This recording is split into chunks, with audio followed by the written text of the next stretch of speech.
Hi everyone, welcome to this video. My name is Alex and I'm a student at Western Governors University, and today I will be performing the complete health assessment right here on my friend whose name is Raul. He's going to be my patient.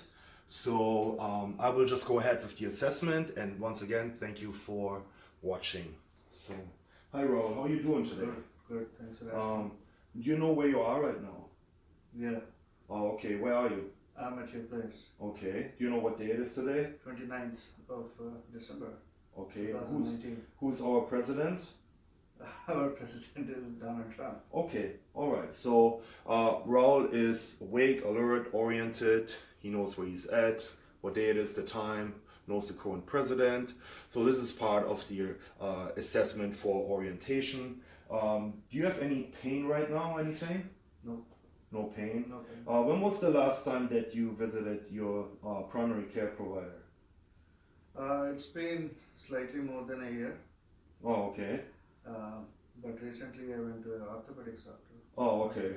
Okay, but everything okay? Everything. Oh, okay. So, yeah, I want to suggest you just try to go twice a year to your primary care provider. So, that is a good thing. So, in order for me to assess you, I just performed hand hygiene. You know, I washed my hands, everything is clean. This is very important that you perform hand hygiene between your patients especially. So I will go ahead right now and assess his vital signs. Also how he is with his mood, you know, his facial structures. So right now Raul appears very well hygiened, you know, clear, in a good mood. I don't see any abnormalities from the first look at him overall, and I will get more into details as I assess his entire system from head to toe. So I'm going ahead with the assessment now for the vital signs. Do you mind if I assess you head to toe? Please go ahead. Okay, so the first thing we are going to do, we assess your blood pressure. So it's gonna assess your blood pressure. Okay. Okay, just relax. Okay.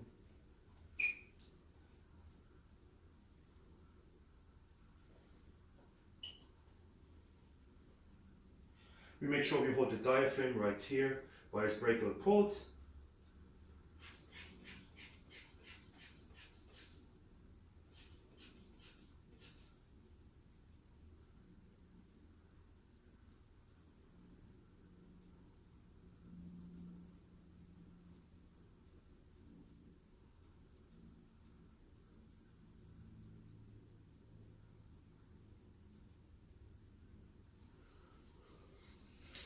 Okay, very good.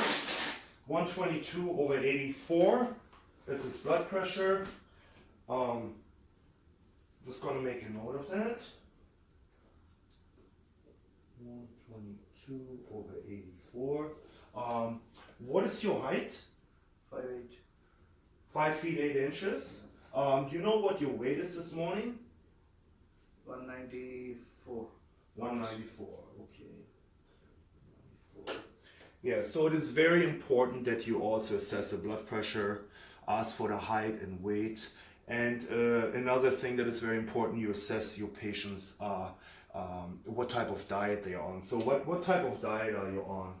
Like you're eating fruits, vegetables, meats? Yeah, actually all of them. I do take a good amount of carbs, Uh-huh. vegetables, and also meat proteins. Oh, okay. So we're always on a mixed diet. So based on his physical appearance, his height, his weight, you can also calculate his BMI. You can see if he's overweight, underweight, assess his nutritional status. Besides looking at labs, which I also suggest to get always a good complete blood count, a chemistry, a hormone panel, thyroid, cholesterol, testosterone, estrogen, coagulation factors, vitamin D levels, just to assess the overall blood panel and see how his health status is, not just on the outside but also on the inside. So that's very important. So that's very good. Gonna check that off.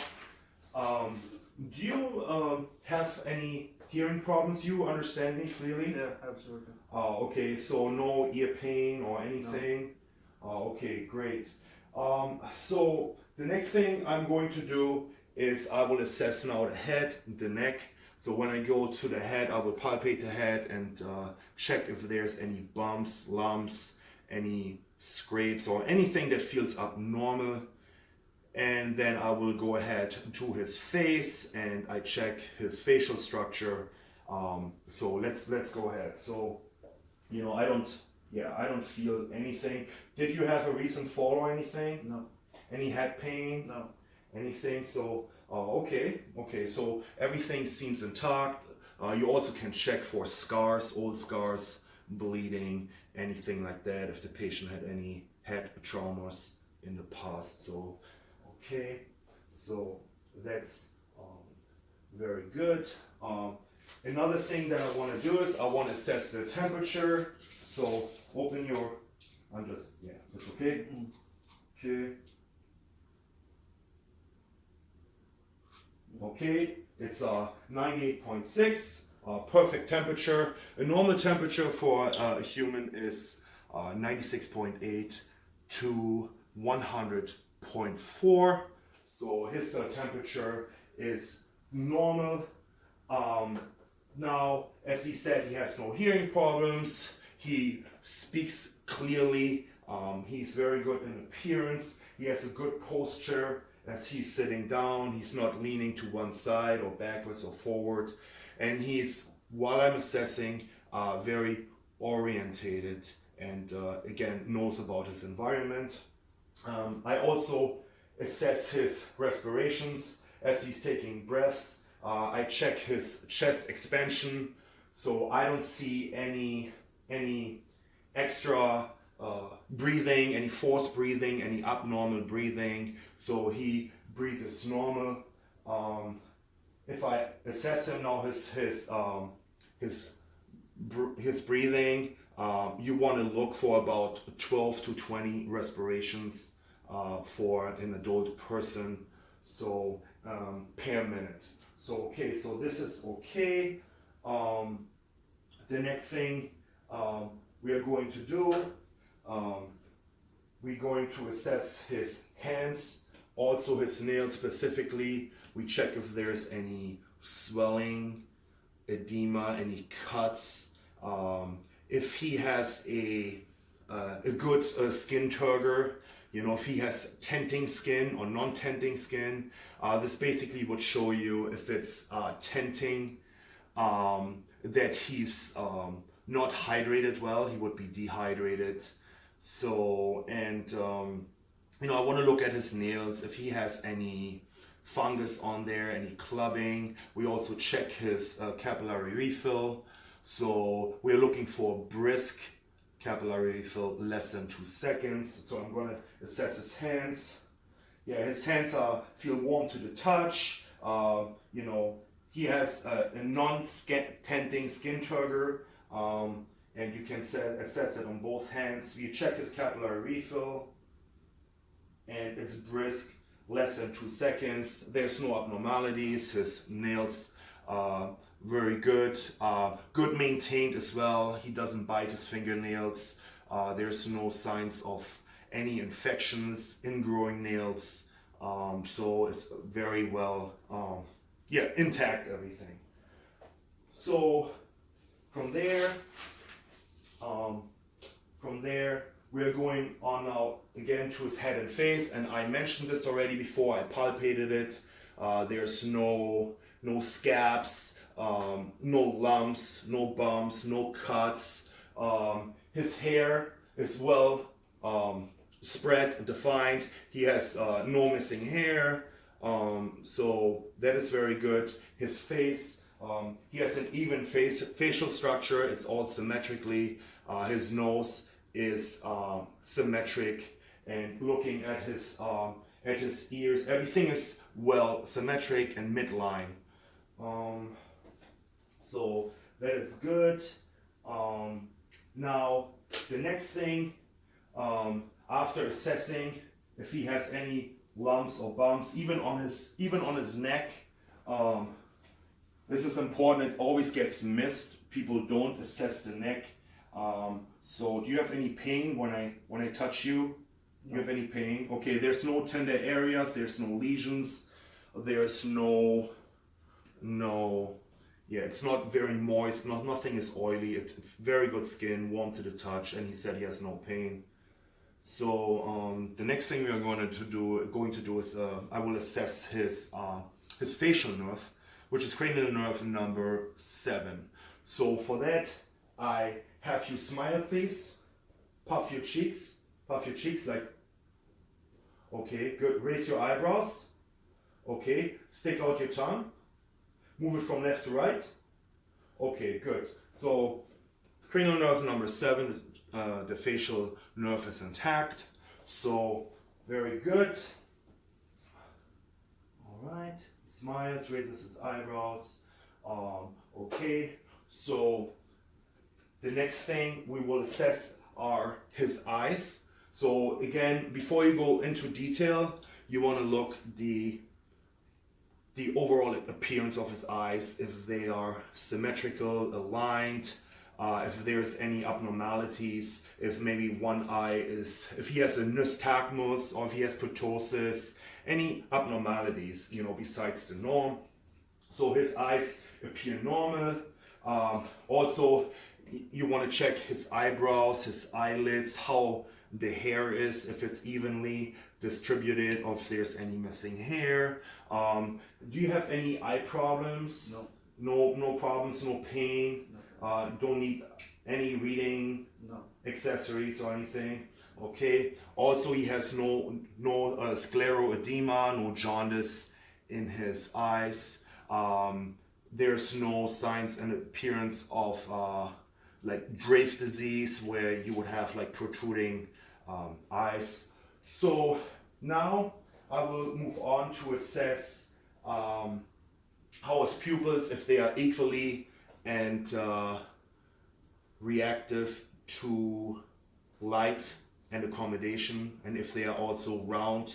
So I will assess that by shining my pen light into his pupils. Ideally is if you dim the light, so I will do this right now. So, okay. So you want to dim the light that you really can see how his pupils are at rest and when they are constricted, meaning with the light. So I will look at his pupils. Okay, his pupils, he has a 4.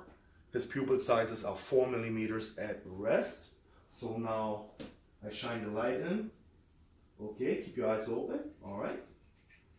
Okay, keep your eyes open. Open your eyes. Okay, very good. And they are 2 constricted. All right, let's bring some light in. Okay, so as I said again, just to repeat, his pupils are 4 at rest, without shining a light in, and shining a light in meaning constricted.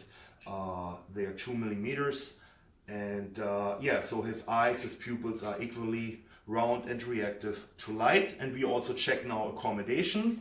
So in order to do this, just keep your head still, please. Keep your head still, please, and just look at this tongue blade, and just, okay, you move it in forward. Okay, and so his eyes are accommodating. So his pupils are equally round and reactive to light and accommodation. So the next thing I will assess is for the cranial nerve number 2, and I will see how his ocular alignment is, and also his visual field, the 6 fields of his gaze, which is assessing cranial nerves 3, 4, and 6. So to assess cranial nerve number 2 now, which is the optic nerve, I have Raoul now cover one eye and look with the other eye on a point right behind me on the wall, and keep it there, and he will let me know when he sees 2 fingers. Okay, so cover your eye, please. Your right eye, cover your right eye, please. Okay, so Now, and let me know when you see two fingers, okay? Yes. Yes. Yes. Yes. Okay, now we're gonna do the same thing with the other eye. Okay? Okay? Yes. Yes. Yes. Okay, good. So his optic nerve is intact. Another thing that you can check is for ocular alignment. And this is basically you have your patient cover the eye, and the other eye that is uncovered, it should not move in any way, and that means he has ocular alignment. So just cover one eye and just look straight. Okay, good. Now cover the other eye. Okay, great. So he has ocular alignment, completely symmetrical. So now we assess for cranial nerves 3, 4, and 6 to see how his visual field is, how his gaze is. So I'm going to go through the 6 visual fields. For that, Raul, I basically have you just keep your head straight and fixed, right? And you just look at the pen light, and I want you to follow this this pen, actually a pen, without moving your head, okay? So we're gonna go, okay, okay. You always want to go back to the middle, okay. All right.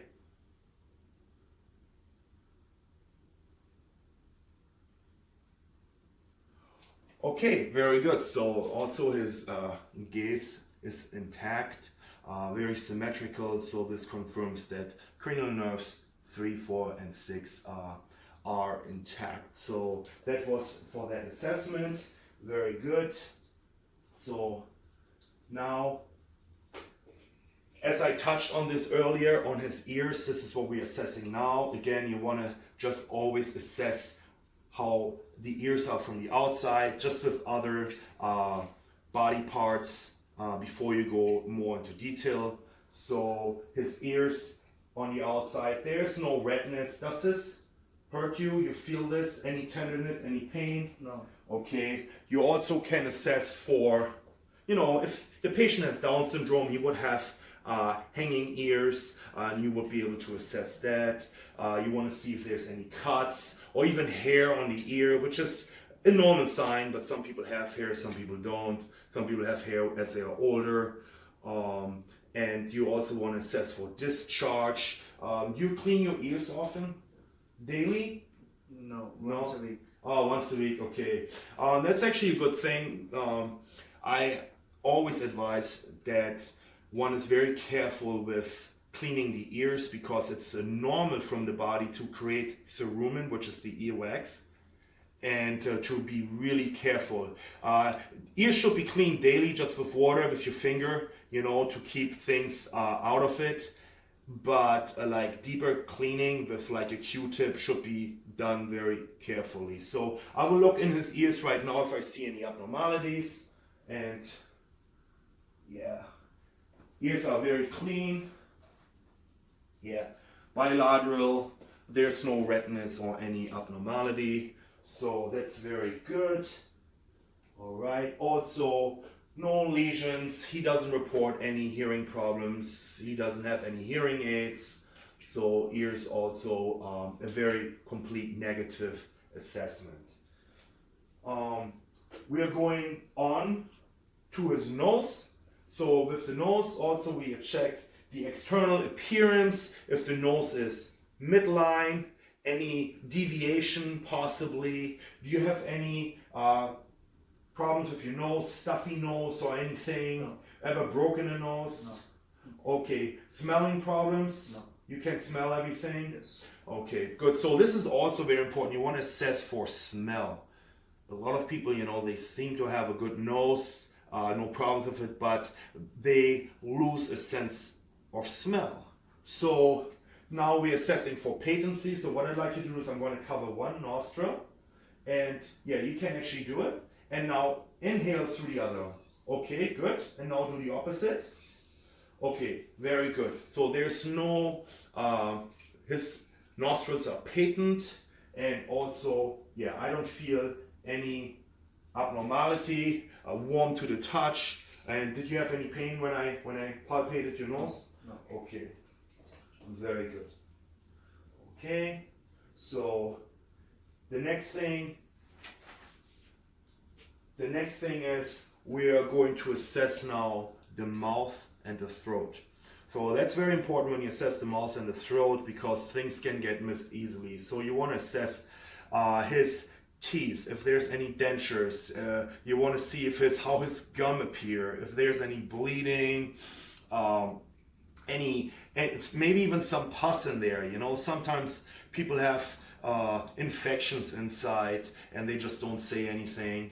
You want to assess for the dental visits, cavities, like any abnormalities. You want to look at the tongue, if the tongue is nice and pink, if everything is moist, you know. So if the if the patient has problems swallowing, so you want to assess that as well. So do you have any problems swallowing? No. No, nothing. No. Have had a cold, a sore throat recently? No. Okay. When was the last time you've been to the dentist? 6 months ago. 6 months. How often do you visit the dentist? Once a year. Once a year. Oh, okay.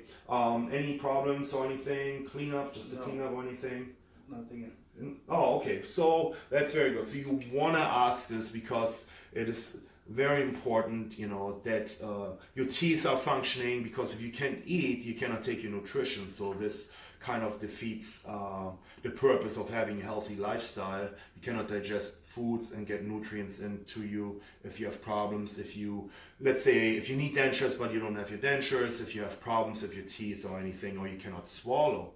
So I would like to look in your mouth now. Could you open your mouth, please? Like wide open. Okay, good. Very good.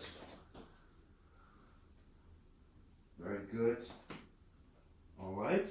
So I could see that he has all his teeth. His wisdom teeth are missing. There's no abnormalities. All teeth are aligned. Yeah, his buccal mucosa is nice and moist. There's no cuts. There's no bleeding. His tongue is pink.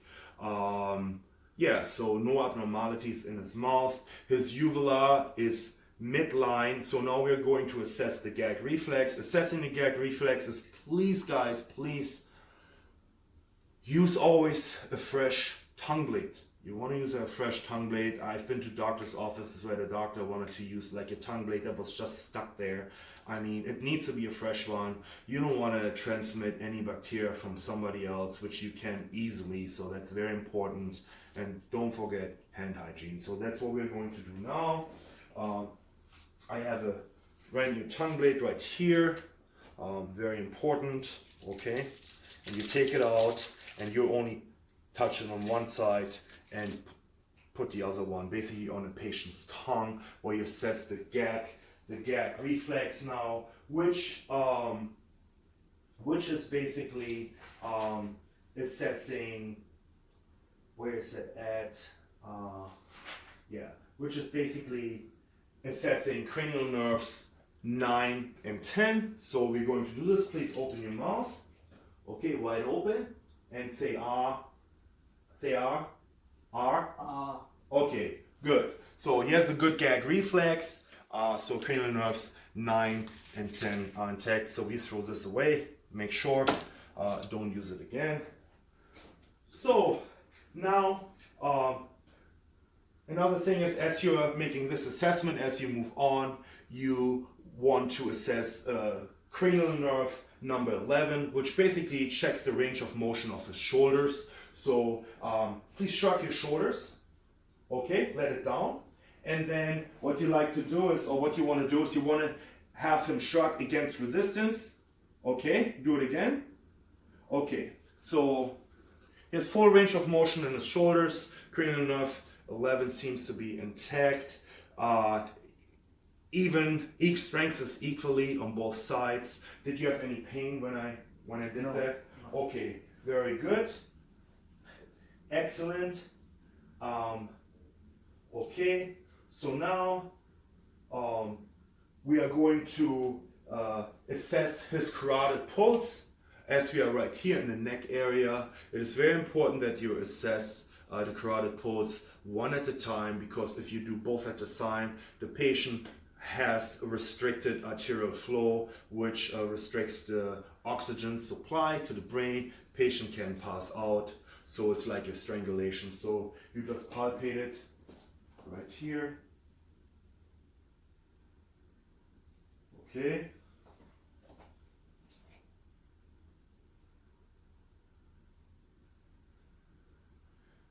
Very good. His carotid pulse is palpable. It's a +2, which is normal bilaterally. So very good. Make a note of that. Now, the next thing we are going to do, I have you please sit on the side. Like, stand up for me, please. Just stand up for me, please. Good. And just actually face the back. Face the back for me. Great. So now we are moving on, or I'm moving on to assess his posterior chest, his lungs. So just take a couple of breaths, Raul. Just a couple of deep breaths. Okay, good. One more time. Okay, so thank you. Just breathe normal. So as he's doing it, I can see how I can see the posterior chest expansion. It's symmetric. Even he doesn't use any accessory muscles for his breathing, so that is very important. He's breathing completely normal. I don't see any abnormalities. So the next thing we are going to do is you always want to assess also the appearance, if there's any trauma to the back, any abnormalities, you know. So you want to palpate again if there's any abnormalities. Does this hurt you when I do this? No.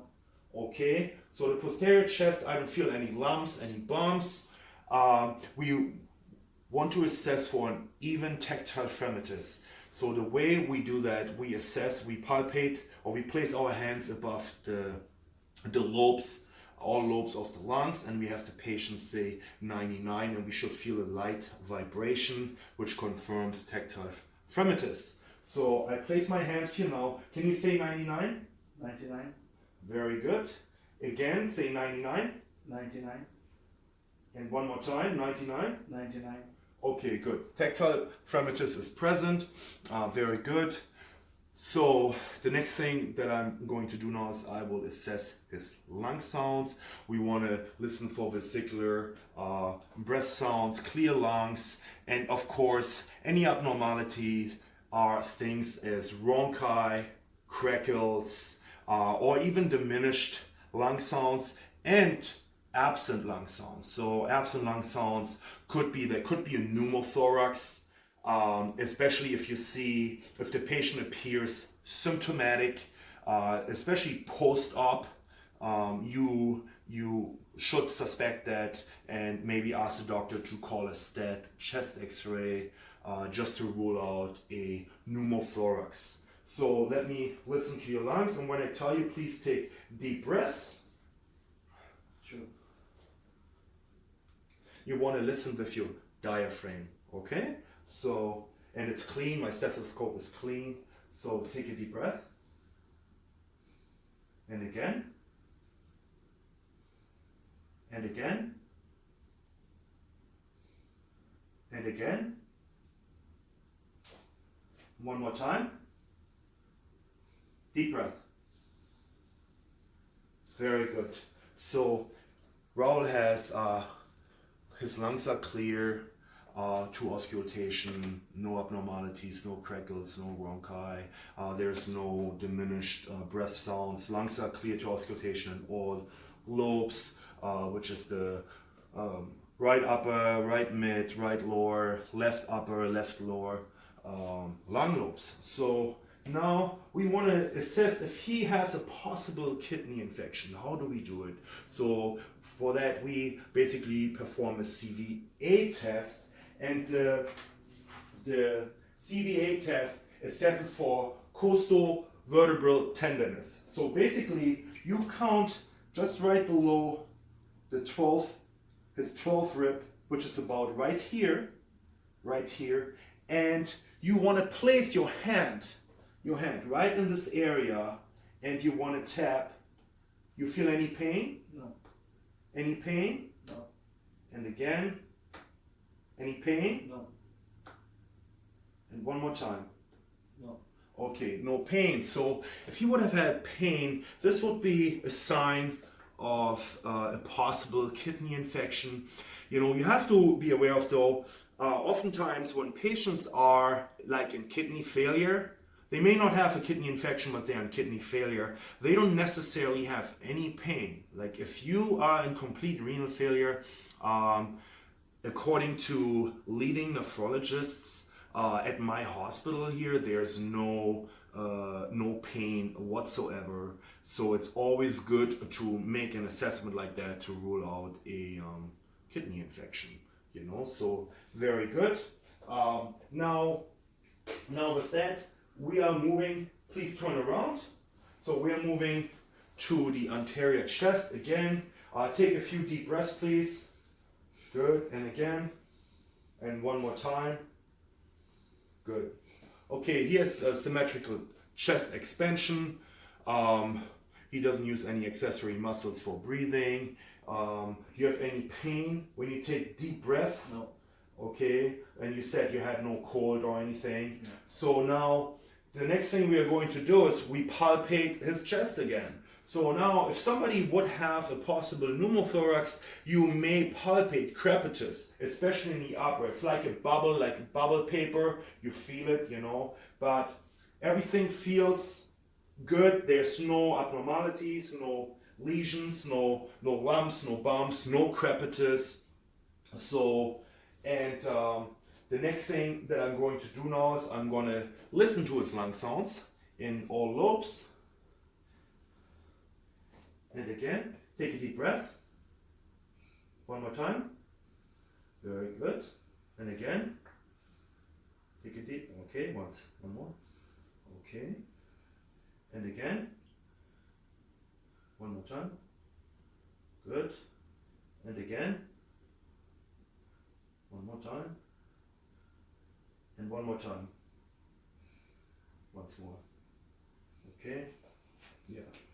So my patient's lungs are clear to auscultation, no rhonchi, no wheezing, no crackles or diminished breath sounds, and you don't have any problems breathing, right? Any wheezing you ever had? Any asthma attack or anything? No. Okay, very good. Very good.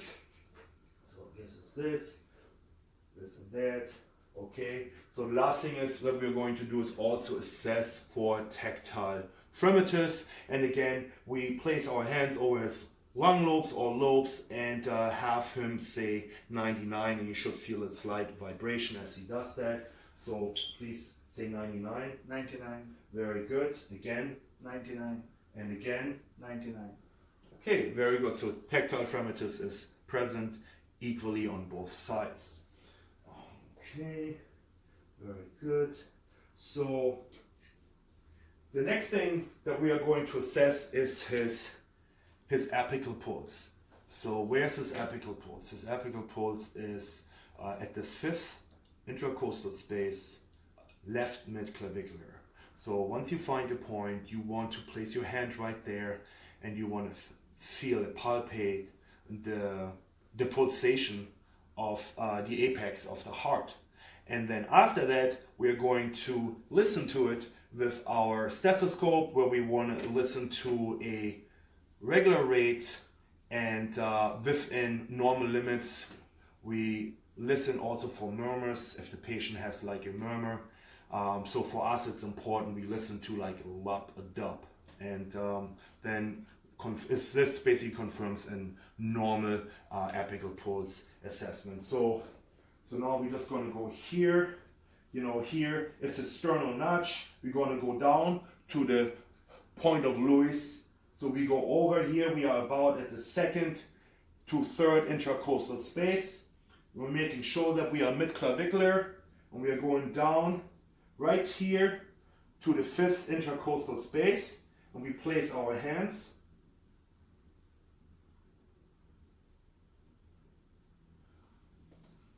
very good. So I feel the pulsation. Now, if you have patients that have, maybe a female patient has very large breasts, it will be a little bit harder, but you have to have the patient help you or family member help you with that so that the breast gets moved out of the way, because most of the time it's right beneath there in the crease, and you will be able to assess it, but you also won't be able to assess it, the pulsation in every patient, especially very obese patients. It's hard to do, or somebody that has any thoracic abnormalities. So now I'm going to listen. I'm going to listen for 1 minute. I'm not going to do an exact minute now, but you want to listen to 1 minute. So what I'm going to do now is I'm going to listen for the purpose for 15 seconds and multiply it times 4. And but in the real world, you have to listen for 1 minute. Okay, so we are going to do this now.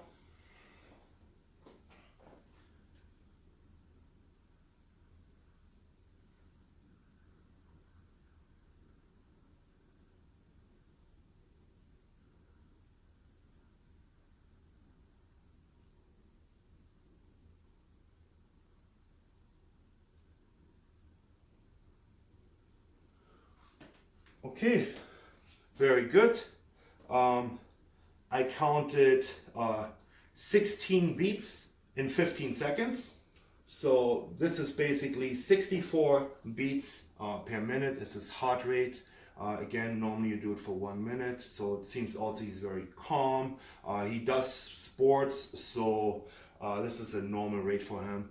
For humans, it's normal 60 to 100. But if you have athletes, it's not really uncommon to have a heart rate less than 60 beats per minute, or even 50 beats per minute. You always have to assess the patient, how he is, whether it's symptomatic, asymptomatic, and do a little assessment of the history of them, whether they perform sports or anything.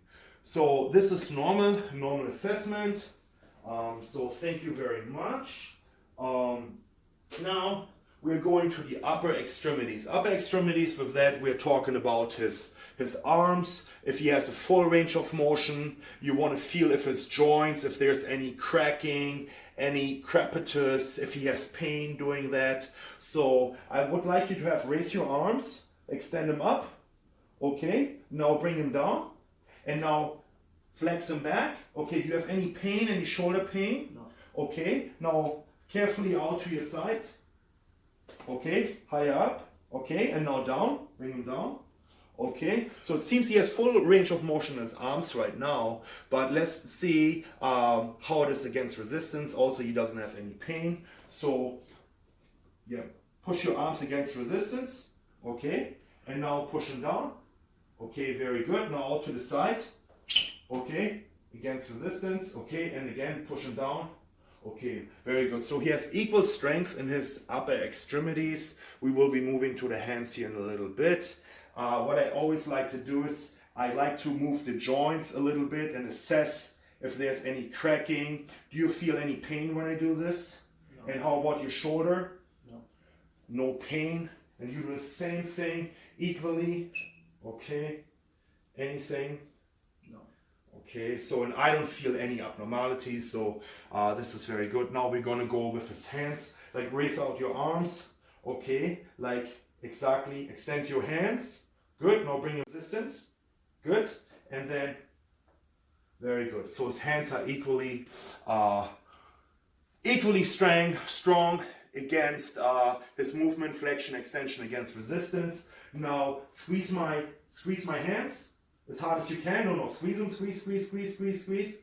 Okay, very good. So his hand grip is also equally strength. So now you can also assess for a drift, which could show any neurological abnormalities. So for that, I have you close your eyes, raise out your arms, hold your arms there, and we do this for 10 seconds. Just keep them right there.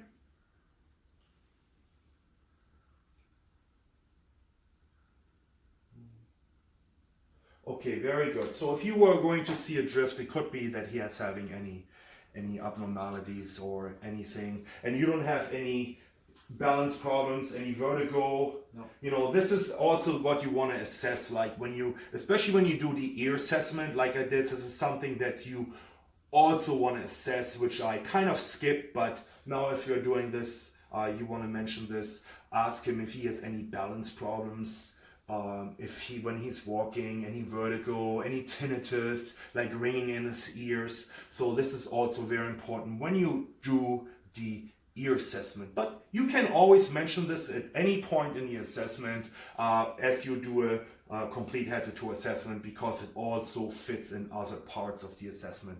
So this is totally okay. The next thing that we are going to do is, besides doing this, remember to always assess your brachial radial pulses, and when you do that, you want to count for a minute.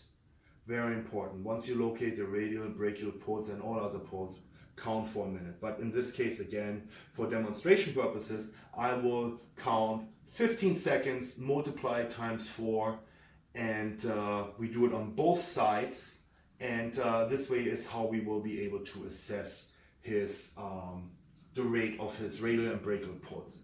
Okay, so do this again. I have my timer right here. Okay, we set it, and then you locate the pulse. It's right here. This is his radial pulse. Okay, and here we go.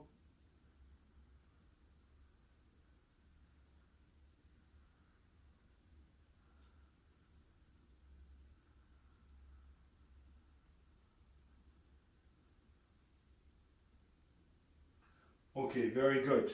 So once again, 16 beats in 15 seconds. That's very good. So still, you know, Raul is the same, remains calm, asymptomatic. So 84 beats. His pulse is a +2, and yeah, which is normal. I'm going to do the same thing here on this side. Reset my watch. Okay, he has a watch here, so we have to remove it to assess it properly.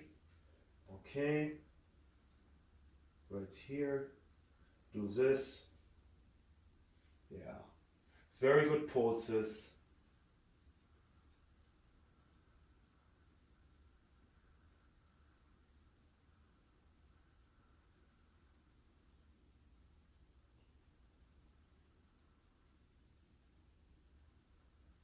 Okay, so actually now, as I started counting, I was talking, I was saying he has good pulses, so this threw me off a little bit, so that's why I set it for 20 seconds. So once I was by the 5-second marker, I was done talking and counted again for 15 seconds.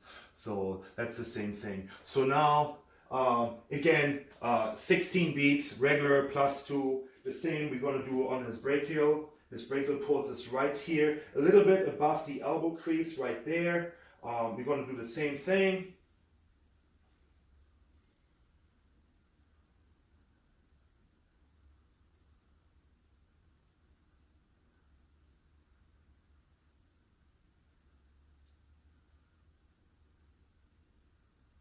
Very good. It's a +2, and then we're going to go on this side and set the clock again. Okay, always locate the pulse first. Okay.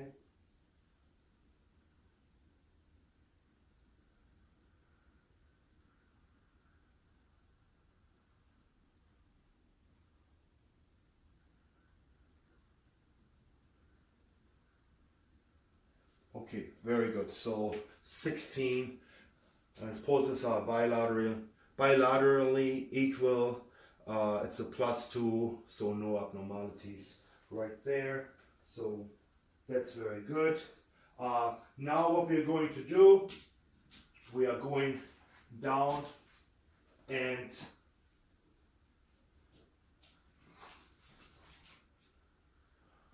now what we are going to do, we are going down and assess his abdomen. I'm gonna just make a quick pause right here. Okay, so now we're going to the assessment of the abdomen, and for that I had my patient Raul now lay down really quick. So when you do the assessment of the abdomen, you want to see if the abdomen is flat, if there's any abnormalities. You want to assess the position of the umbilicus, if it's midline, if it's inverted or everted. You want to assess for or palpate for any hernias, hiatal hernias, or in the lower region for any abnormalities. Very important. Do you have any abdominal pain? No. So he has no abdominal pain. Do you have problems? How many times you go to the restroom, like in number 2? Once a day. Once a day. Any bladder problems? Any problems urinating? No. Okay, so very good. So when you do this assessment, it's also very important that you ask those questions, because a lot of times patients, they are not really talkative about it. It's a sensitive subject, so it also depends what age it is. But don't hesitate to ask these questions, because sometimes when you have the patient in your office, they trust you, so they actually will reveal to you any problems, and that's why they came to you in the first place anyway. So that's very, very important. Don't ever hesitate on that. So I will palpate his just his abdomen right now, just overall. Okay, do you have any problems? No. Okay, and his umbilicus is midline. His umbilicus is midline, inverted. There's no signs and symptoms of hernia. His abdomen feels soft to the touch. I will go into light and deep palpation to assess any tenderness or any deep masses. You also will assess if he has an hepatomegaly. If he would have hepatomegaly, which is basically an enlarged liver, you would feel some tenderness right below the right rib cage. So, but I will show you. But the thing what we are going to do now is we assess his bowel sounds, which should be normal active. So you don't want to have any hyperactive bowel sounds or hypoactive bowel sounds, which is basically not hearing about bowel sounds within like 5 minutes. So we are going to assess this now, and you're going to start in the right lower quadrant, go up to the right upper, then to the left upper, and then left lower quadrant. So I will be demonstrating this right now.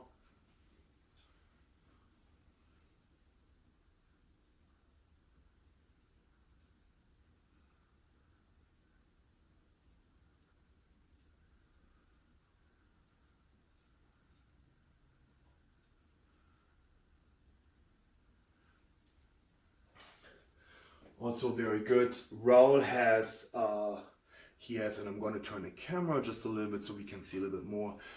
He has normal active bowel sounds. So now if you have a patient and you're listening to his stomach for bowel sounds, just because you listen to it for a minute and you don't hear anything, do not stop. So really take yourself time. Sometimes you may be touching the diaphragm wrong and you hear something, but this is not a bowel sound. You should really hear the muscles working in there, the smooth muscle. You should be hearing some gurgling.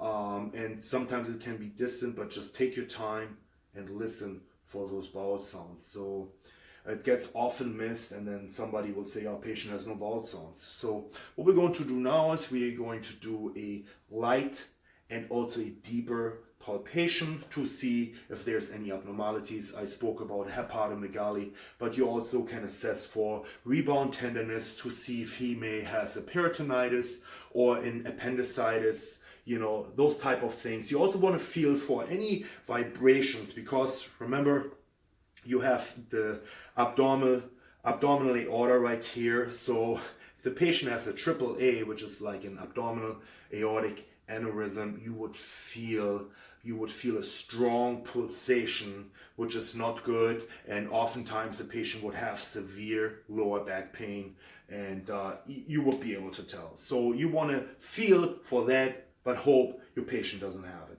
So let's go ahead. And do you have any pain when I do this? No. Okay. So this is light palpation. So now we're going to perform a little bit Deeper palpation. You feel anything? No. Okay. Anything? No. Okay.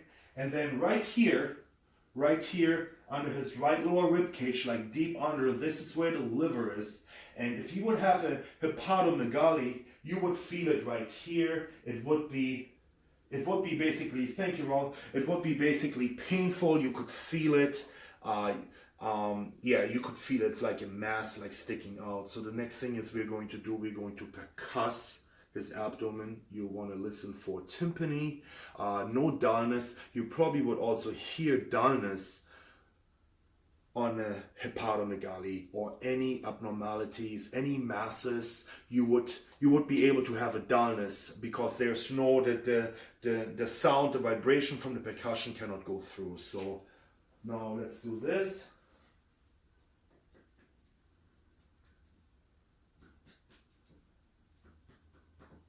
Okay, very good. Tympany in all fields, so good abdominal assessment, negative abdominal assessment, all bowel sounds, normal active. As I said, he doesn't complain of anything, any pain. He has a good bowel movement. He's able to good urinate. Also, when you palpate, you can even, if he has bladder problems, if he has a full bladder and is unable to urinate, the bladder most likely will fill up.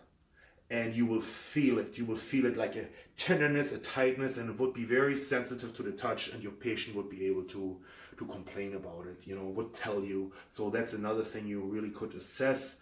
So now, very good. Let me make a note of this. Okay, very good. So now, Raul, I have you turn around, please, with your feet over there. Yep. Feet over there, exactly. Like slide down just a little bit. Okay, very good. So now we're going to assess his lower extremities. Lower extremities, again, you want to look overall how his legs appear, if he has hair on his legs, if it's evenly distributed, if there's any cuts, any scrapes, any open wounds. You want to check his feet, especially under the feet. If you have a diabetic patient, it's easily missed.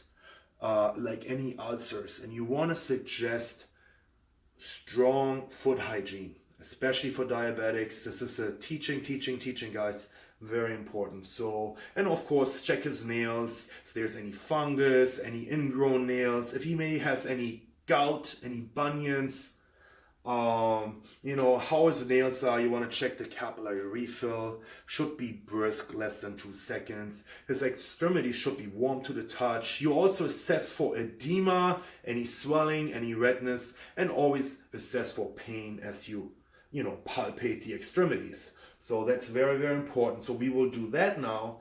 And at the same time, we are going to assess his pulses, his femoral pulses right here, his popliteal pulses right behind the knees, and then his dorsal pedis pulses, and his posterior tibialis pulses. And again, they should be a +2, which are normal for the patient. So let's go on. I even bring you a little bit closer so you can see it.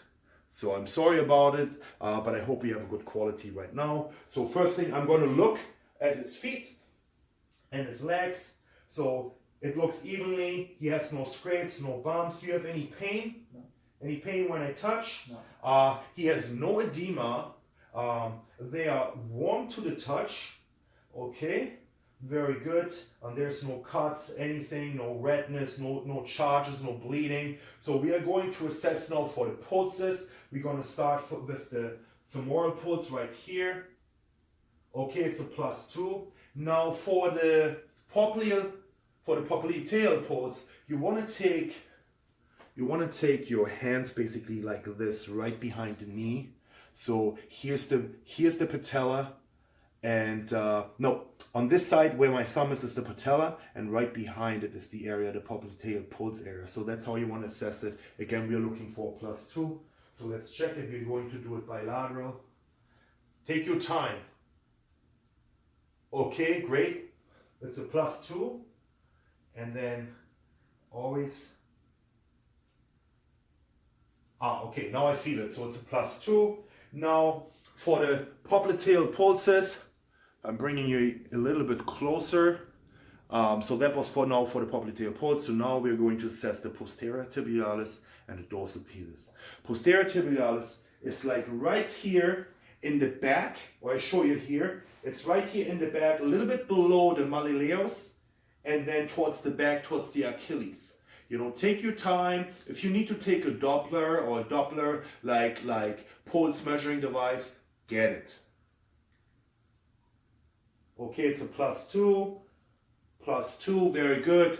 Dorsal pedis is somewhere right here on the front.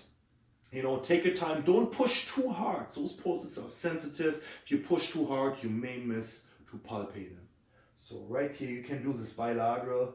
Okay, very good. I can palpate it. It's a +2. If you have a patient that you need to use a Doppler device to assess those, please take a marker, even a Sharpie, and make an X, and your next nurse will be thankful for that, because then you put the area and eventually you can see if the patient is even more hydrated or if the blood flow, arterial blood flow has improved, because eventually you will be able to assess those pulses by just palpation. Yeah, be able to do it with your hands. So the next thing is now that I'm going to do is I'm going to check his capillary refill. Capillary refill, bilateral, I do this. Okay, it's brisk, less than 2 seconds, so that's very good. Good blood flow, good hydration. Also you assess for skin turgor.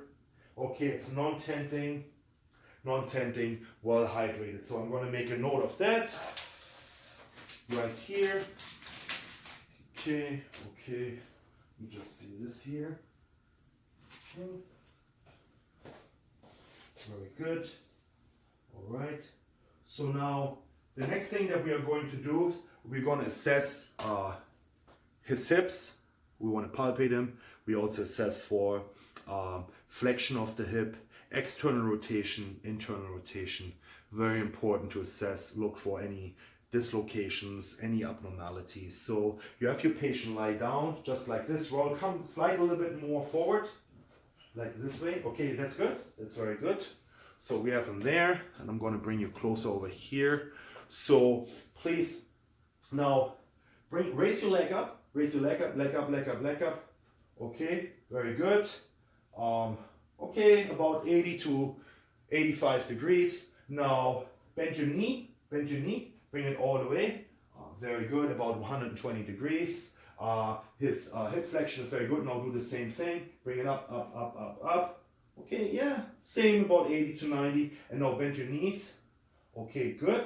Now keep your legs, this leg straight, keep your leg there. So now for external hip rotation, you can bend the knee, but you also can roll the leg. You can also roll the leg, keep the leg straight, roll the leg out. But for this purpose, I show you because it's better to see the knee raised. So we are now on his right leg. We have it bent, and we're gonna bring it to one side, now to this side. So this is now assessing internal rotation. It's about 45 degrees, and we're going out. Okay, very good. 45 degrees, and we're going to do the same thing here.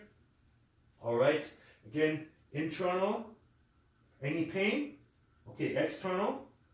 Okay, so with that, we are basically assessing the external rotation, assesses the hip abductors. It's ABDUCTOR, and the internal is adductors, which is ADDUCTOR. Okay, so yeah, it's very important that you assess that and also palpate if there's any abnormalities. You feel any pain when I do this? No hurt. You even want to feel for any cracking, any abnormalities there. So very good. Thank you very much. Again, you want to also assess for his feet, his ankles, as I went through this already, but if there's any swelling, and obviously has no swelling, no edema, there's no redness, and as I said, check below if there's any ulcers, especially with diabetic patients. The next thing is we're going to assess is the Babinski reflex. Babinski reflex, basically you take your reflex hammer and the back, it's a pointy end, and you're going to go from the ball of of the back from the heel. You're going to go from the heel all the way curved up to the ball of the foot, and you should have his toes basically kind of curved down, like grab down, and that would be a positive Babinski reflex, which is totally normal. So we're just going to do this now. Okay, so okay, good, positive, and then here the same thing. Okay, very good, positive Babinski reflex. So very good. Make a note of that.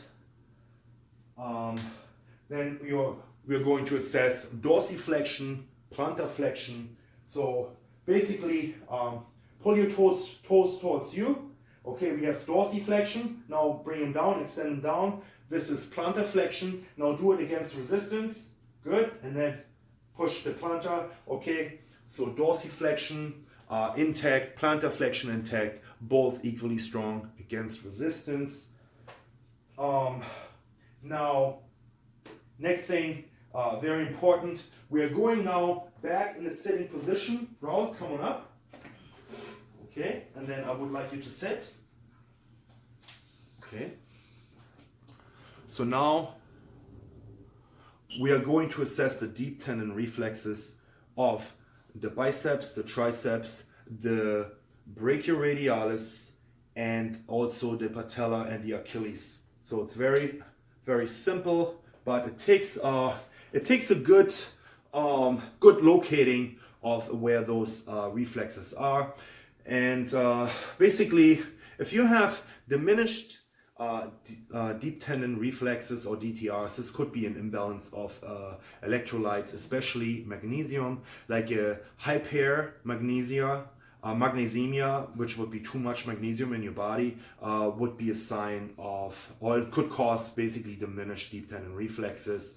And hypomagnesemia, which is low magnesium in your body, could cause really hyperactive deep tendon reflexes. In a normal patient, we're looking for a +2 in the reflexes. So the first thing we're going to assess is his biceps.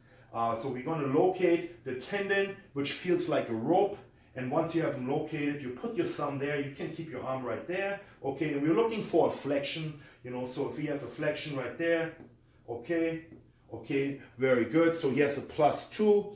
We're going to do the same thing on the other side. Okay, it's right there. Just relax,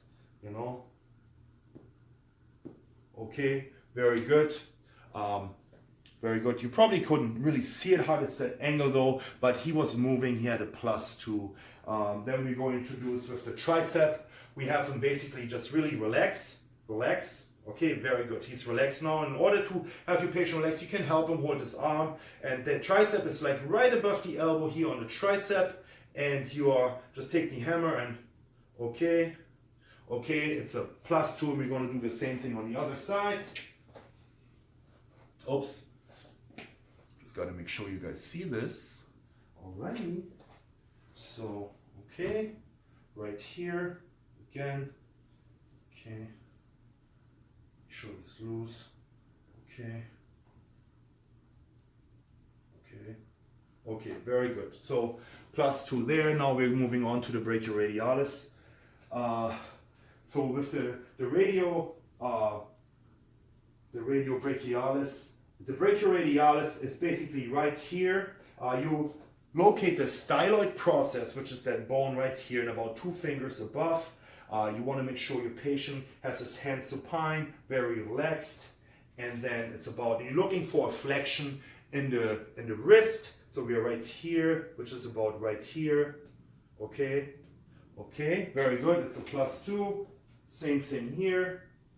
Okay. Right, just relax your hand. Okay, good. Also a +2, so his deep tendon reflexes so far are very good. Another thing is to note is when you assess for the bicep assesses basically the spinal, the C4 to C5, and the triceps assesses the C7 to C8, and the brachioradialis also again the C5 to C6. So now we're going to the patella. with the patella, have your patient let your hands here, which is right. In order to assess, you want to extend the leg a little bit, and then to locate the tendon. Once you have it located, just relax, and then, okay, good. Okay, very good. It's a +2. And with the patella, we're also assessing L2 to L4 of the spine. The same thing here. Okay, hope you can see it. You locate it again. Okay, just relax, relax. Okay, okay, very good. So it's a +2 in the reflexes. Now the same thing. We're going now down to the Achilles. And I'm just going to do this right now.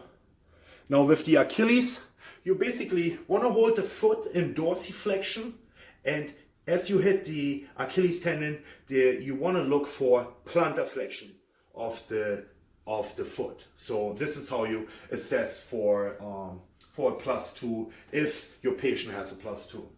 So okay, and also the Achilles assesses L5 to S2 of the spine. Okay, so as you can see, I'm going to put the foot in dorsiflexion, and I'm going to hit here. The Achilles is nice, and I'm just going to hit it. Okay, okay. So yes, dorsiflexion, and it's a +2. The same thing on the other side. Okay, same thing right here. Okay, and okay. Okay, good, and I could feel that. So +2, so he has very good, equally strong tendon reflexes, and now we assess basically his spine, C2, C4, also C5 through C6, and C7 to C8, and L5 to S2. Okay, so now we are going on to the sensation. We are testing the sensation of his face, his arms, his hands, his legs, and his feet. And I basically take right here a Q-tip with a soft end and a pointy end. So I have my patient basically close his eyes, and when I touch his face or the other areas that I mentioned, like his arms, his legs, his feet, his hands, to tell me whether it's soft or pointy. So let's do this. Please close your eyes, and you just let me know whether it's soft or pointy, okay? Soft. Pointy. Soft. Soft. Pointy. You just keep your eyes closed. Soft. Soft. Pointy. Soft. Let your feet hang. Eyes closed. Soft. Pointy. Pointy. Soft. Soft. Pointy. Okay, very good. He has good senses, no abnormalities. He was able to recognize the soft or the pointy side. So very good. And then again, just please throw it out. Don't use it for an ear assessment or nose assessment. So we're going to throw this out. Very good. Now, the last thing is we're going to assess the spine, his range of motion. We assess his range of motion of the spine right now. For that, we have the patient stand up. So please stand up, Raul. And I'm going to move this a little bit out of the way. I'm sure it feels good to stand back on earth again. So now just turn sideways. And now try to reach down to your toes. Reach down to your toes. Okay, don't whip. Okay, great. Now get back up. And now reach back, like lean back, lean back. Okay, any pain with that? No.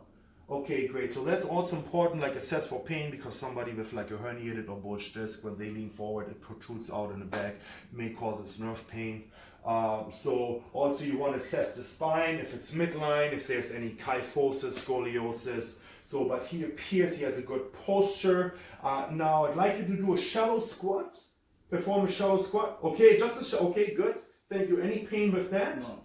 Okay, so he seems well balanced, symmetric, does not lean to one side, he's coordinated. So what I like you to do now is, Raul, just go, just walk through the room like heel to toes, like walk this way, heel to toes. Okay, good.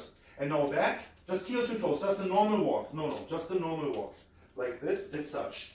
Like as such, Raul, as such. Just normal, just walk normal. Okay. Okay, just walk normal, heel to toes. Okay, good. Okay, very good, very good. Now walk just on your heels. This way again. On your heels. Just on your heels, on your heels. Good, good, good, good. And now back just on your toes. Right over here, over here. Okay, very good. No abnormalities with that. Yeah, so basically